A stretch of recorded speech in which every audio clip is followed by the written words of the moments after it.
अस्सलाम वालेकुम नाज़रीन, welcome to Kazmi health and beauty tips. उम्मीद करता हूँ कि आप सब खैरियत से होंगे। सिर्फ एक चीज़ से सरतंजाल व लकोरिया का खात्मा मर्दों और ख़वातीन के लिए यकसा मुफीद। नाज़रीन, आज जो नुस्खा आपके लिए लेकर आया हूँ वो बहुत से लोगों के कमेंट्स है कि हमें सरतंजाल का नुस्खा बताएं, और फिर कुछ औरतों ने लकोरिया के दवा के बारे में बताने का कहा। तो आप नाज़रीन की परेशानी को मद्देनजर रखते हुए दोनों बीमारियों के लिए एक ही नुस्खा लेकर हाजिर हुआ हूँ। इस आसान और मुजर्रब नुस्खों को एक बार जरूर आजमाएं। कीकर की कच्ची फलियां जिनमें अभी बीज ना पड़ा हो लेकर सायादार जगह में खुश्क कर लें। जब ये फलियां अच्छी तरह खुश्क हो जाएं तो इनको पीस कर या ग्राइंडर की मदद से सफूफ बना लें। अब इस सफूफ के हम वजन इसमें मिश्री शामिल करके किसी शीशे के जार में महफूज कर लें।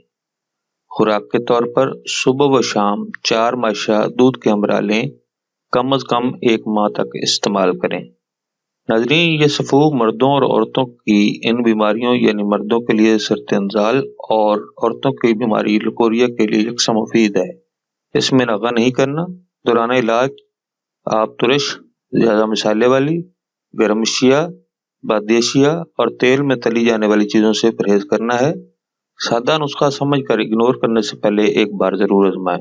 नाज़रीन, ये था हमारा आज का नुस्खा। अगर आपको हमारी काविशें, हमारे नुस्खा जात अच्छे लग रहे हैं तो हमारी वीडियोस को शेयर करें और हमारे चैनल को सब्सक्राइब करें। दुआ है कि अल्लाह तबारक व तआला हमारे सगीरा कबीरा गुनाहों को माफ़ करे और हर परेशानी से निजात मिले। अगले नुस्खा तक इजाज़त चाहूँगा। अल्लाह हम सब का हामी नासिर हो। अल्लाह हाफिज़।